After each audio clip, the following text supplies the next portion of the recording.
Mhm. Hello, everyone. Welcome. My name is Dr. Alexina, naturopathic physician, and I am honored to be here today with all of you, welcoming you to the Infinite Gathering. I'm also joined by co-founder of the Infinite Gathering, Dr. Mickey Bansel, and we're happy to share a wonderful colleague with you who is a palliative care physician based out of California, United States, and her name is Dr. Schroll. Welcome, Aldebra. Thanks for having me. Oh my goodness, I am so excited Hmm. to be speaking with you because this topic of palliative care and hospice care that we're going to be sharing on today, the differences between these two, has been something that I've personally been thinking about for the last few years with the pandemic and all of the questions that have arisen and the increased awareness in this stage of life, which is end of life, stage of life. And so we're just really excited to be delving into this subject more deeply with you. So thank you for joining us today. Thank you so much. Well, I'm excited to be here. What I love to do is I love to teach about this field because there's still a lot of, I think, confusion and misunderstandings. And so it's an area that still needs a lot of, even amongst our own colleagues and the public needs a lot of support and education. Yes, most certainly. And that's something that we were observing with the Infinite Gathering. As you know, we put on events with other healthcare practitioners like yourself to facilitate more collaboration between us all, breaking down those walls, breaking down those barriers that have existed over the last many decades between various healthcare practitioners, and just increasing the conversations and understanding so that we can all benefit from the knowledge we each have, and ultimately share that with patients and students that come our way who want to learn and grow. So let me take an opportunity to introduce your biography and share a little bit about yourself. And I'm just going to pull up your bio. So as we can see, everyone, Dr. Schroll is a passionate advocate for patient-centered care. And that's really the reason why I decided to reach out to her and welcome her to the Infinite Gathering, because of her energy and her heart and her open willingness to share knowledge. And she is board certified in family medicine and hospice palliative care. She has over a decade of experience working with patients and families facing serious, chronic, life-threatening, and terminal illness. She has served as the medical director of an inpatient palliative care consult service and hospital medical director with experience in outpatient and inpatient hospice. And to top it all off, she has written extensively on a variety of health topics. I believe you also do different rounds as well in this subject matter. So yeah, so tell us, Dr. Schroll, what inspired you to enter this particular area of healthcare? You can share a little bit about your story. Well, I think ultimately it was lessons from the patients. So I came out of my family practice training and had a private practice here in Northern California, and caring for, all ages. But it was the older patients that nudged me in the direction of palliative and hospice. I remember one fellow in particular. He arrived, wheelchair-bound gentleman, advanced lung disease. And one of the first things he says to me, he's telling me what his healthcare priorities are. And he says, I know you can't do anything about my lungs, doc. I shouldn't have smoked all those years, and that's going to get me, but he said, I just don't want to be in pain anymore. And I remember being really struck and thinking, well, that's a very reasonable expectation, realizing that we can treat the symptoms, we can help address the pain. But he had a pretty good, what I would say, prognostic awareness, recognizing that he had an advanced lung disease as a result of a lifetime of smoking, but he also had a practical assessment of the situation, and he knew that we could address some symptom management issues for him. And I also found that one of the things I really enjoyed as I kind of did my personal primary care practice was working with patients who were facing end of life and doing those home visits. And I find in that environment, it's just a different experience. They're a lot less usually stressed when you're visiting them at home and caring for them in those last last amount of time. And I was lucky to have a mentor, which I think is so key. One of the local physicians who's a bit of a legend, he and I worked together, and I learned at his side this care. So there was some kind of luck having the mentor, and that kind of thing worked out. Yeah, I think that's such a true observation around having the right people at the right time, and that inspiration that comes when those people are around us, and somehow it activates the inspiration that's within us in wanting to help and care for the people that are in front of us. And Mm-hmm. yeah, for me, palliative care became a reality when my father was ill, and we started to have those discussions with the home care team. And I realized in those moments how little, even as a practitioner, how little we're taught in our training in how to navigate this part of life. I mean, we had one course in death and dying, and I think it was 6 weeks long, so one Mm. class a week for 6 weeks in all of our medical training. And that's totally inadequate. I realized Mm-hmm. that after the fact that, there was almost nothing to teach us how to help patients who are in that stage. And if you're practicing long enough, eventually you're going to be addressing questions and perhaps looking into the future with certain patients and just knowing how to help navigate with their care. And I think that to be proactive, having more education is so important. So Mm-hmm. yeah, how did you find that, in your training when you I were can't remember general? much of any, I mean, minimal. And I don't, and there certainly was not a rotation.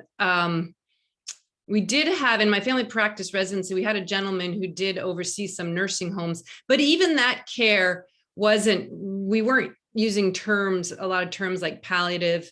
So I came to it after and I graduated in 2003 from residency. So I really came to learn about this as a field, and that you could become certified in it afterward, because I can't recall much in medical school or residency. It was pretty limited. And what I actually do remember was cases where I can't remember if someone was admitted and had a very advanced, and the cancer was really widespread and advanced, and the doctor hadn't told the patient. It fell on us in the hospital to actually inform him of how advanced.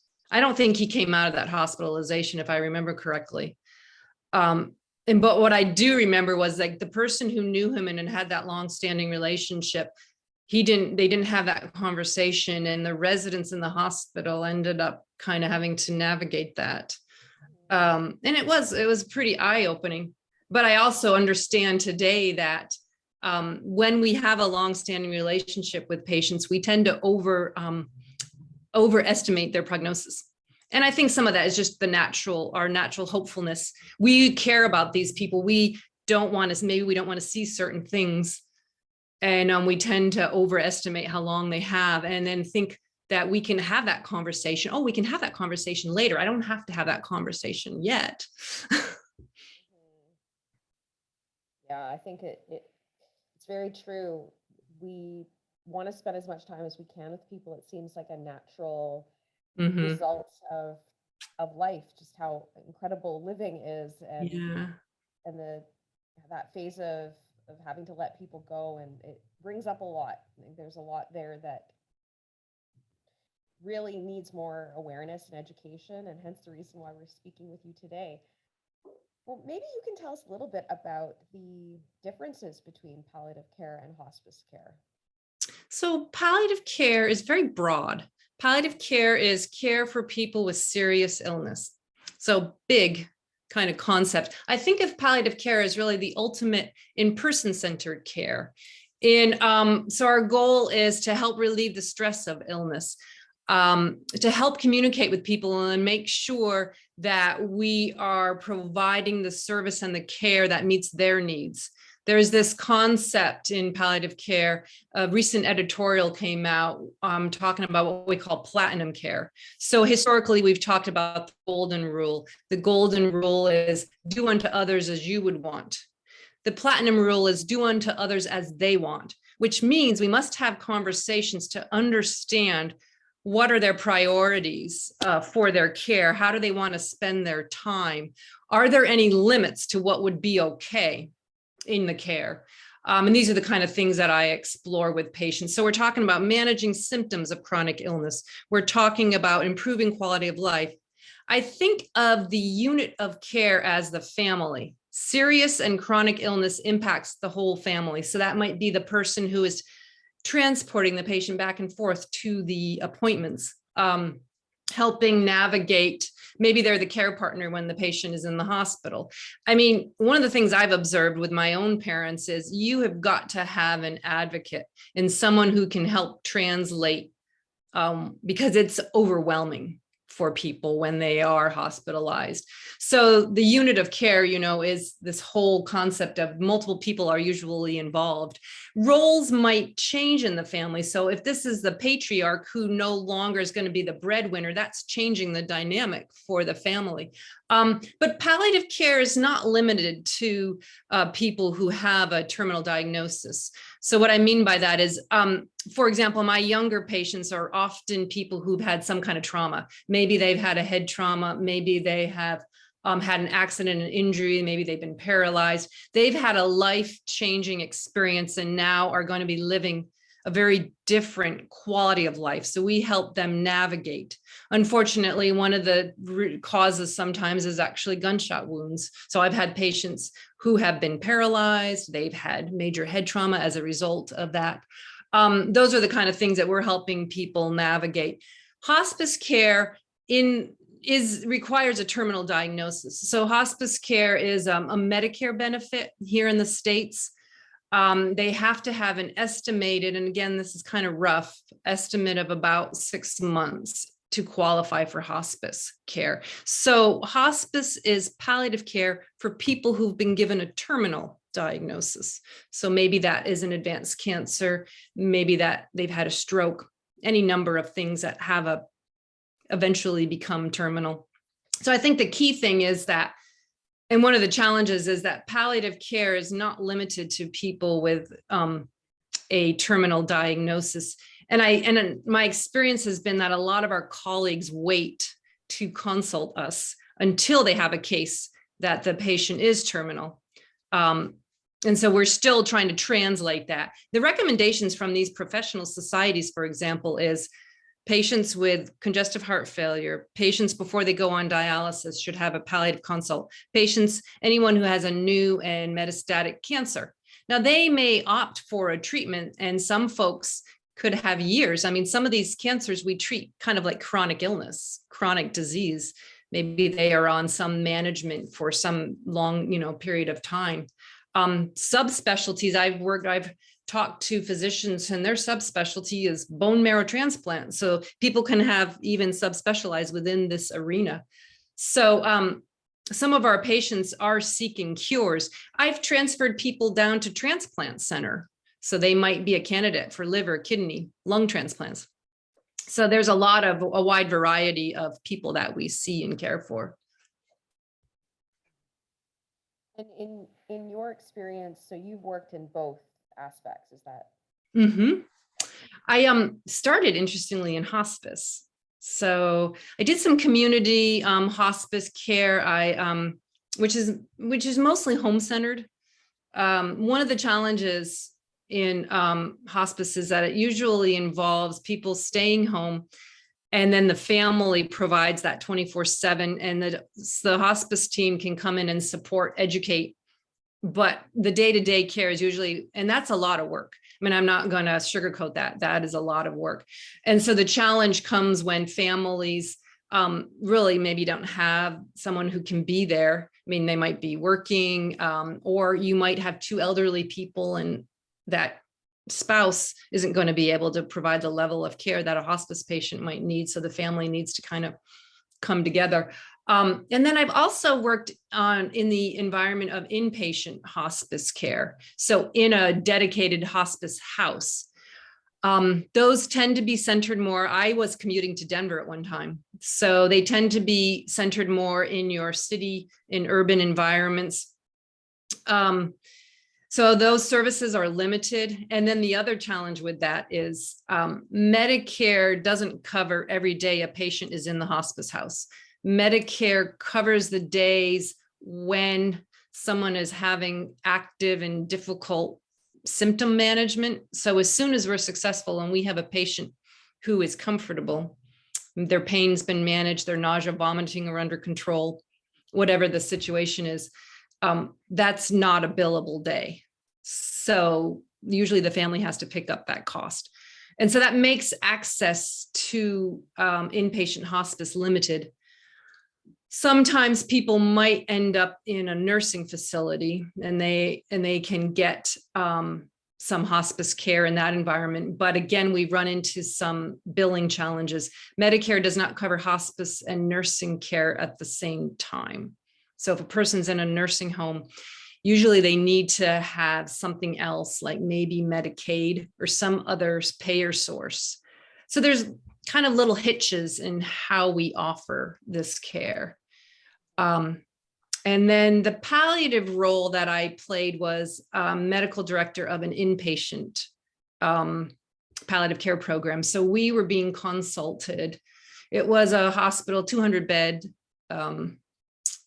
trauma.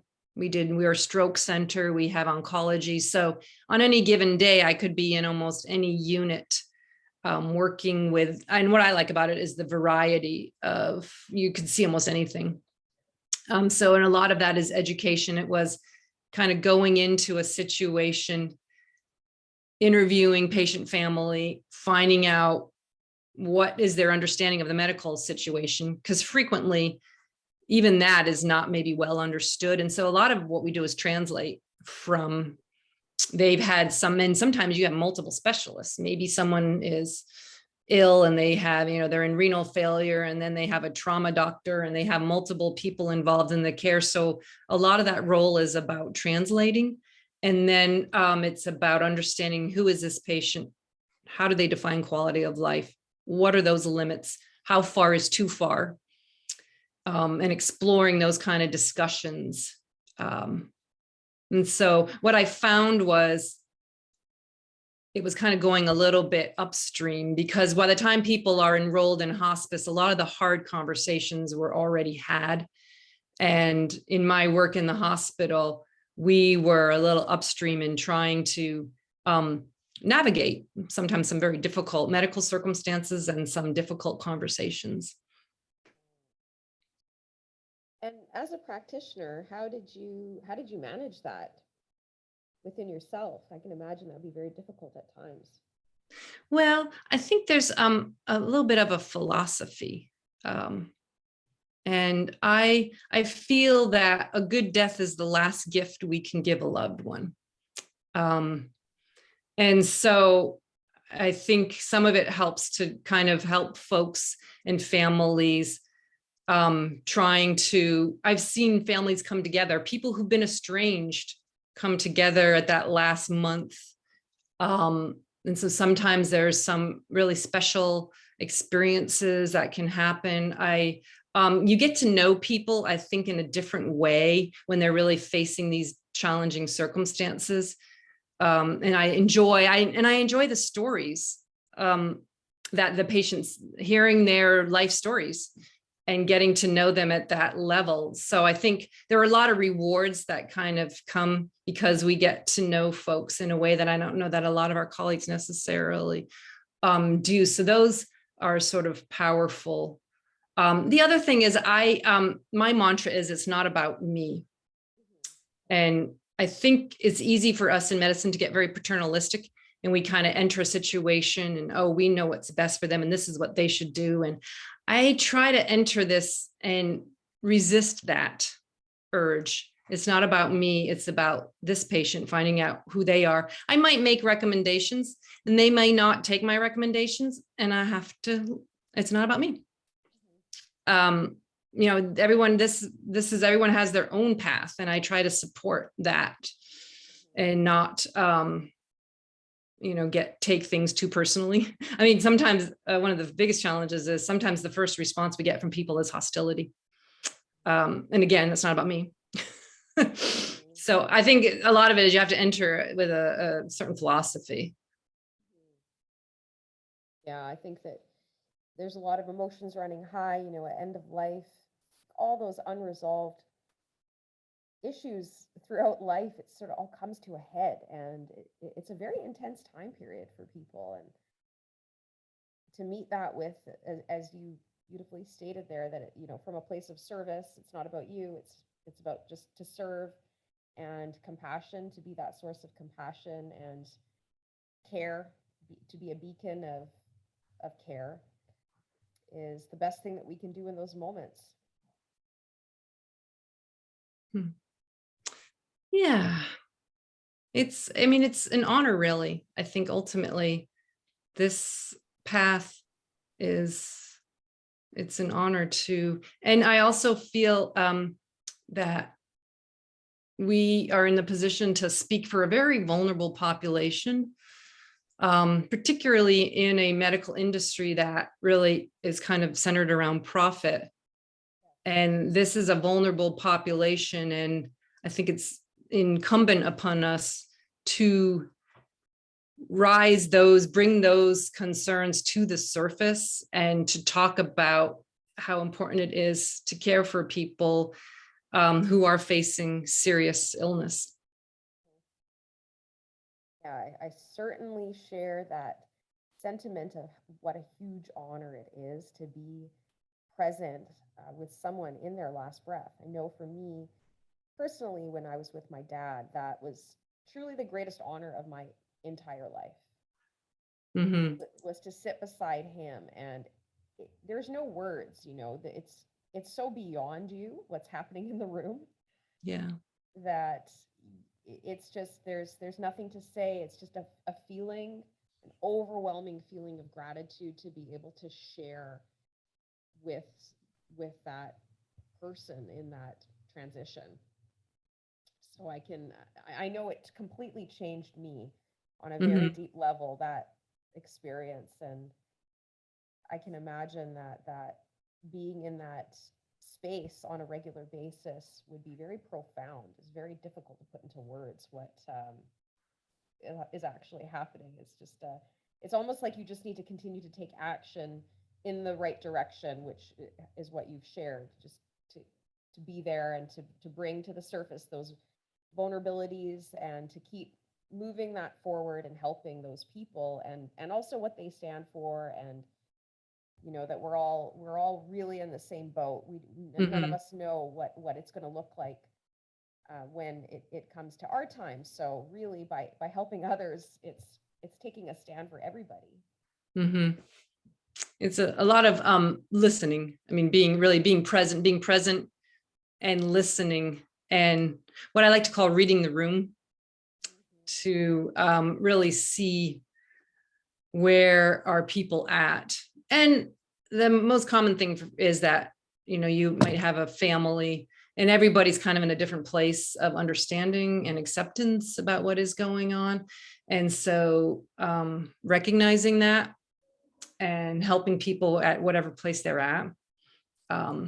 So, and I know, and grief is a big part of that. And you have to kind of accept that people are at those different stages of that. So sadness, but sometimes it's anger or denial, and helping people cope wherever they're at is a big part of what we do. But the other thing I think that's important to recognize is this is interdisciplinary. I don't do this without good support. So when I was in the hospital, that included social work, that included chaplain, nursing, and everybody has important skills they bring to that table. So it's about the team. Yes. which is one of the things I liked about it. I found primary care very isolating. There wasn't, even though I had partners and I shared an office space, no one had time to, No. really, be there much to kind of throw around challenging issues and stuff, or it would be pretty brief. But one of the things I like about hospice and palliative care is that with a weekly team meeting, interdisciplinary team meetings, time to process and brainstorm and think together about how can we best meet this patient and their family's needs. That's a part of the model. So you aren't alone. You're not isolated in your care. You have a team. And that was bringing that team together and training everybody. And then, thank God we had that during the pandemic, because I will never forget the support, that the team brought. And honestly, they risked their lives to come in and help me every day. I will never forget that. So what are your thoughts on, I'm curious in how we can support more practitioners, globally, maybe we've got to start, it's got to be a grassroots movement, but I'm just curious on your thoughts on how we can bring more awareness to this subject matter, more education to different practitioners and different There are, I think, a lot of avenues. So of course, public, I think the public has to have a better understanding. And so whether that's hosting different kinds of educational events, writing articles so that more folks kind of just have a basic understanding, so that more, and I think what we really need to happen is the patients have to start demanding it. And I think that's what drives. So once they are educated, then they'll be starting to demand. Here's an interesting story. I can remember I had a gentleman, and it was his son was like in our IT department. So he was one of our computer techs, and his dad was in with it. It was a cardiac issue, not terminal, but he had cardiac disease. And the son said, well, you really should talk to the palliative care team. And the wife was there, and the patient was able to express what his priorities were and what would those limits be. And if his heart disease progressed, how far is too far? And we had a really meaningful dialogue. And as I'm leaving, the cardiologist arrives and he says, well, what are you doing here? Oh, why would you be seeing this patient? This patient's not dying. And I'm like, I know, it was great. I mean, we were able to have a really meaningful conversation early on, before we were in a crisis. We weren't in a crisis. And it was his son in the IT department who recognized this was appropriate, right? So I thought that was sort of interesting. But I think too, then we really need to work on our colleagues. And one of the projects I've been working on here, and because this is a rural area, is just doing some grand rounds and working with some of the small hospitals training. So a lot of it is about communication techniques. So raising awareness, offering people some understanding, and then some communication techniques, so that palliative care really should just be what we do, how we treat in general. And so offering some education along those lines to our colleagues, it's it's a process. I mean, it's going to take time. Well, Deborah, one of the things I've noticed, and so my background is pediatrics and I'm allopathic as well.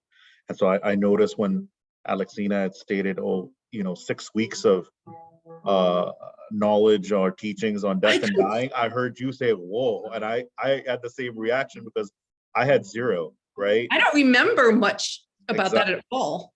And so now the key thing is that some of the comments that you've made, that's the challenges we face. So I'm medical director of quality now for one of large private health systems here in Georgia. And so for certain diagnoses, like you said, CHF, et cetera, my background's also clinical informatics. We're putting in Epic that there's an automatic palliative care medicine consult if you place that diagnosis, right? Mm-hmm. And so to get that conversation started, because so much of everything nowadays is order driven, and people just forget, there is a palliative medicine care team and we have a very, very good one. And so and that's one of the smaller aspects, I think. So be it the providers slash clinicians having that awareness of when and how to hold that conversation. Definitively the family members and playing a key role in bringing them together. But I think also one of the things we're able to leverage now is just the aspect of, well, the regulatory environment, right? Now that a lot of health systems have learned you can decrease your mortality by having fallouts in the statistics if you put a patient into hospice care, right? Mhm. And they don't fall under your mortality metrics anymore that are reportable to CMS. I think that there's a large push that, oh, let's expand our palliative hospice care team, get them involved early, and Yeah. have that interdisciplinary care, because in the end, not only does it more importantly and most importantly improve patient care and well-being, I would say, but Mhm. it also in the end there's that cost driver in the background, which unfortunately there just sometimes has to be. Oh, it is a cost savings. And that's one of my biggest challenges has been to really translate to administration the benefit of palliative care. I think there was kind of this idea that it's just kind of woo-woo, but it is definitely a cost savings. I was at a conference, my first inpatient conference recently, and there was a gentleman from a Southern California hospital, but he stood up and said, our chief financial officer came in and thanked us for saving them $10 million. I about fell out of my chair. I was like, Wow. wow, they are actually really starting to talk about and recognize. So for one thing, it is some of these readmissions. When people are fined, when facilities are fined for readmissions, if we can keep people at home and provide care that prevents these readmissions, and that's one of the benefits. One of the things I think that's gotten lost possibly in translation is that with palliative care, a lot of people actually live longer than maybe that original prognosis, because I think it's just the relief of some of that stress. If you get their symptoms better managed, they might tolerate treatments. If people have a better understanding of their medical situation, their prognostic awareness, they might be more compliant with their treatment regimens. I mean, I think there's a lot of benefits to this really careful communication, that is expert communication, that is provided in the context of a palliative care setting. Oh, you're on mute, Mickey.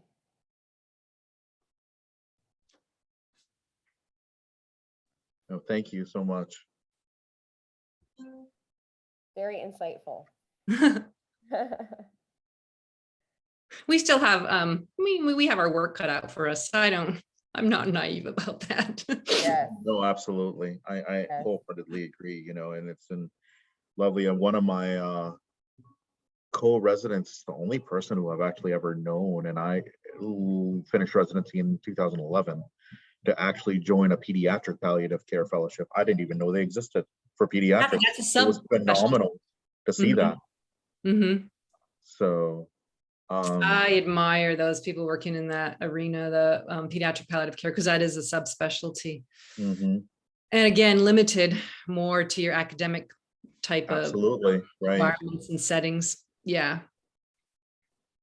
So there's a need. There was a good study that came out not too long ago, but just that here in the US, most of these practices are urban and academic centers, and that in the rural, and yet that's where there's lower cost of living. A lot of our older folks retire to these more urban centers, and then their access to that care is limited. And so right now, that's where I'm kind of really trying to target some of these smaller and rural places and offer some education and that kind of thing. Because I think that's where a lot of our population is, and they need, this kind of support. And there's this concept of specialty palliative care, primary palliative care. So training more of what I would describe as frontline folks to offer palliative care. So that could be the nurses at the bedside, your social workers who are in these more maybe rural clinics, the practitioners. I find the mid-levels are very eager to learn. So I like teaching in that environment. So The residents just started on Friday, July 1st. So I think Yes, of course. so the initiative began last year. Our lead we have a large palliative care team. I think there's about 7 physicians. And Wow. yeah, so the lead physician director, she now presents to the residents when they start. It's fantastic. How many beds are we talking about? How big a facility? So my hospital is 630 beds with an expansion to about 750 pretty soon. Yeah. Wow. We're Okay. a 12 facility health system. Right. So, yeah. So with ambulatory and inpatient, it's a very large Northwest Georgia patient population. Okay. Yeah. So So it sounds like they have a pretty robust palliative. even with that robustness, the key thing is, as you've discussed, is it may be present, but without the clinicians, Mhm. et cetera, having that situational awareness that we have this and what Yeah. is the situation to involve them in, that education is still missing. It's a huge Mhm. component that's still missing, right? Yeah. And so just to be able to, even in residency, educate residents. Mhm. Um, when I heard, and Alexina and I have spoken to this in the past, that just a simple, even online CBL course on death and dying to be able to be presented to imagine every residency program around as a GME requirement would be amazing. Mhm. Mhm. So Lots of I definitely still see that as opportunity. that's exactly what I was about to say. As you stated, we have still a long way to go. Many Yeah. opportunities are out there. I always used to tell my team when they would have some level of frustration about this or that, well, they don't get this. The doctors they should have had a consult for this patient. Why didn't they call us sooner? And I'm like, well, I like to see that as an opportunity for Yes. education. That's amazing. And it makes total sense. Just move forward from it. Yeah. Very well. So tell us about some of your upcoming initiatives and where you see yourself taking some of this work in the Well, near future. right now, I am looking to target and work with some more of the rural Northern California hospitals and offering some grand rounds and educational opportunities. I would like to do maybe some more writing. So that's one of my passions. And I find that writing is a really good opportunity to kind of process things. Yeah. So and then I'm going to be teaching in the fall. I mentioned we have a university here, Chico State is part of the California State University system. And I took a lecturer position in their public health and administrative, the department I graduated from when I was undergrad. So I'll be teaching their class on aging. So I'm kind of excited. Yeah, Fantastic. that's awesome. Yeah. So inspiring. I mean, I just see that you have knowledge in so many different areas and how you put that knowledge together to offer something that is fresh and uplifting and hopeful and practical. And yeah, I'm just so happy that we've had this opportunity to speak with you and connect with you. And I feel like we're definitely going to bring you back. Well, Thank you. it's been fun. Yeah. Thank you so much, Aldebra. Thanks for having me. Yes. So thank you everyone for joining us here today on this topic of understanding the differences between palliative care and hospice care. And do stay tuned for upcoming events. We look forward to bringing back Dr. Schroll soon and to continue to share from her wealth of knowledge and experience so all of us can incorporate this into our own awareness and become better practitioners. And for the patients that are listening also, we hope that this has inspired you to further explore this topic and to develop more refinement in speaking with the people in your life with more care and kindness and compassion.